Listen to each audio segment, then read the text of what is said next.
There's something strange that happens when you spend enough time with a game you love. Eventually, you stop thinking only about progression, builds, upgrades, or beating bosses, and you start noticing the little things, the tiny interactions, the mechanics that don't give you loot, don't unlock abilities, and don't push the story forward in any meaningful way. And yet somehow, those small, seemingly pointless mechanics are often the ones that stick with you the longest. And since I was already a big fan of Hades, falling in love with its sequel felt almost inevitable. The game expands on nearly every system from the original. There are countless intertwined mechanics, upgrades layered on top of upgrades, and nearly every action leads to some form of progression. It creates one of the most satisfying feedback loops imaginable, where everything you do feels meaningful and rewarding. You're always unlocking something, improving something, or moving one step closer to your next goal. But strangely enough, the mechanic I've been thinking about the most isn't part of that loop at all. It's not a weapon upgrade, not a boon, not a progression system, it's the salute. When Melino encounters certain characters or interacts with boons connected to the faction she belongs to, she has the option to give a quick salute. It's a tiny interaction. Just a few words, usually a mantra connected to the unseen, the resistance group based in the Crossroads, or the Silver Sisters, servants of Nyx. These groups are united by a single purpose, to overthrow Kronos, the Titan of Time. The salute doesn't increase relationships, it doesn't give rewards, it doesn't unlock anything, it doesn't move the story forward. All you get is a small bit of dialogue, sometimes just a variation of a phrase you've heard before. From a mechanical standpoint, it's completely unnecessary. And yet, even after dozens of hours, I still do it every single time. Because it feels right. It feels like something Melino would do. It's amazing how such a small action can carry so much meaning depending on who you use it with. With Hecate it feels formal, like a student acknowledging her teacher after years of training. With Odysseus, it feels respectful, like honoring the wisdom he brings to the cause. With Artemis, it feels friendly, like a gesture of camaraderie between allies. With Nemesis, it feels almost confrontational, especially when she refuses to salute back. Every time that happens, it makes you want to reach a point where she finally will. And when you salute at the shrine of Hades, it feels like a promise, a quiet vow to set things right. None of this is required, none of this is rewarded, but somehow, it matters anyway. Hades 2 is full of these little interactions. Melino can confide in her frog companion, she can reflect on a family portrait, she can admire the flowers she planted, she can assist with incantations, she can even sing alongside Artemis. None of these actions provide meaningful progression, but they add flavor to the experience in ways that are hard to quantify. And that flavor goes a long way. Part of what makes these interactions so effective is the sheer amount of variation built into them. The Hades series is famous for its massive amount of dialogue, and that attention to detail extends even to these tiny optional moments. Melino rarely says the exact same line the same way twice. There are subtle variations in wording, tone, and response that keep the interactions from feeling repetitive. Instead of feeling like a character repeating canned dialogue, it feels like Melino reaffirming her purpose. Like she's reminding herself why she's fighting. It also reinforces the sense that the Crossroads is a real place with real history. The player might be new to this world, but Melino isn't. She's been training here for years, she's part of this community. And these small interactions show that in ways cutscenes never could. When she participates in an incantation instead of just watching, it shows that she understands how things work. When she sings with Artemis, it shows that she has friendships. When she pauses to reflect on her family, it shows that she has a past. The player doesn't control how Melino responds to major story events, but they do control whether she engages in these small moments. Whether she takes the time to connect with others, whether she pauses to appreciate the world around her, whether she feels human. What's interesting is that there actually is a small mechanical purpose for the salute later in the game. With a specific incantation, saluting can influence the seed of your next run. But for the vast majority of players, that function barely matters. And honestly, it's probably better that way. If saluting gave major rewards or progression bonuses, it would stop feeling like an expression and start feeling like an obligation. That's something you can see in other games. In Red Dead Redemption 2, Arthur Morgan can greet or antagonize almost anyone he meets. Unlike the salute in Hades 2, these interactions directly affect Arthur's honor level. Greeting people increases honor, antagonizing them lowers it, and honor has real consequences. It changes how people treat Arthur and can even affect parts of the story. On paper, this is a great system.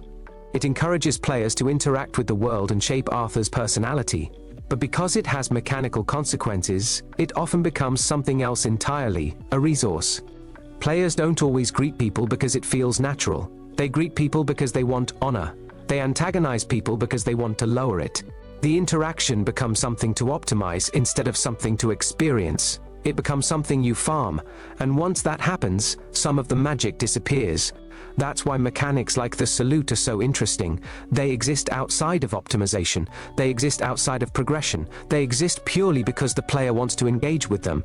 And this idea shows up in a lot of different forms across gaming. In Grand Theft Auto 5, there's a strange little mechanic where pressing a button mid-jump causes your character to ragdoll in the air. There's no practical use for it. It doesn't help in missions. It doesn't help in combat. It doesn't even make sense in universe. But it's funny, and that's enough. Being able to launch yourself off a roof and crash into the pavement or tumble into a pool adds a kind of chaotic experimentation that fits perfectly with the spirit of GTA. The series has always been about more than just missions and storylines. A huge part of its appeal comes from the sandbox itself, the freedom to create your own moments of chaos. That tiny ragdoll mechanic supports that freedom. It gives players more ways to mess around and create their own fun. Some players might never even discover it, but for those who do, it becomes part of their experience.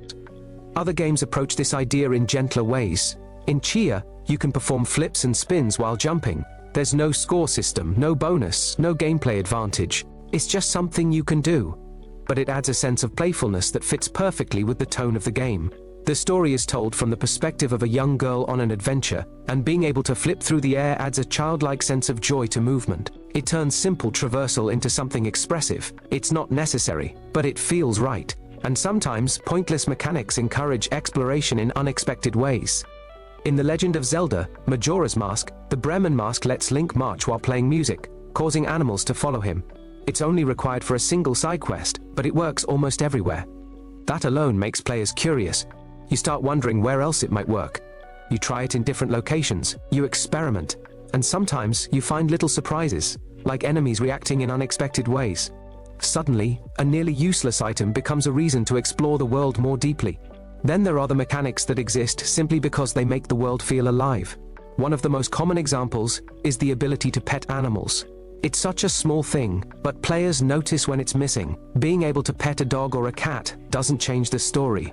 It doesn't improve your stats, but it humanizes the character you're playing as. It creates a small moment of connection, and sometimes that's enough to make the world feel more real. The same can be said for all kinds of small activities: taking a bath, playing pool, looking in a mirror, sitting down. These moments slow the game down and show characters in a different light. They remind us that these characters exist outside of combat and missions. Even cosmetic customization falls into this category. Changing outfits usually doesn't affect gameplay, but it allows players to tell their own version of the story. A character might start in worn clothes and gradually shift to nicer outfits as they become more successful. Or maybe they wear something ridiculous during serious moments just for fun. Either way, it gives players a small way to shape their experience. And sometimes, entire games exist inside other games. Gwent in The Witcher 3 is probably the most famous example. It's a fully developed card game that exists alongside the main adventure. You can earn small rewards from it, but they're minimal. Playing Gwent is rarely the most efficient way to make progress. It mostly exists on its own terms. But it adds depth to the world. It makes the setting feel more believable. And it shapes how players see Geralt. Maybe he's someone who enjoys taking a break from monster hunting to play cards. Maybe he uses it as a distraction. Maybe it's just something he does to pass the time. Whatever the case, it adds another layer to the experience, and sometimes, pointless mechanics can even create a sense of connection between players. In many From Software games, you can see faint ghosts of other players moving through the world. These ghosts rarely provide useful information. They don't guide you to secrets or warn you about danger. They're just glimpses of someone else's journey. But when you're struggling through a difficult area, seeing another player's ghost can be strangely comforting. It reminds you that you're not alone, that someone else made it this far too. That alone can be enough to keep you going. That's the real value of pointless mechanics. They pull you deeper into the experience. And they do it without pressure. You're not forced to engage with them. You're not even encouraged to engage with them. You do it because you want to. And in a medium so often built around progression and rewards, That kind of interaction feels special. Modern games are filled with systems designed to capture attention and provide constant feedback. Experience points, unlocks, achievements, rewards layered on top of rewards. These systems work, they keep players engaged, but they can also blur the line between what you enjoy and what you're conditioned to pursue. Sometimes it's worth asking whether you actually like a mechanic, or if you just like seeing numbers go up. That's why mechanics like the salute stand out. They exist outside of that loop. They matter because you decide they matter. They're small reminders that not everything needs to lead somewhere. Not everything needs to be optimized. Sometimes it's enough just to exist in the world of a game. So whether it's saluting allies, performing pointless flips, petting animals, playing cards, or watching ghosts drift through a ruined castle, these small mechanics help shape the experiences we remember most. They may be pointless on paper, but without them, games would feel a lot emptier. And if you enjoyed this deep dive into the small details that make games special, make sure to subscribe to our channel and support us on Patreon to get access to premium gaming content. Don't forget to visit our website as well to stay up to date with everything happening in the world of games.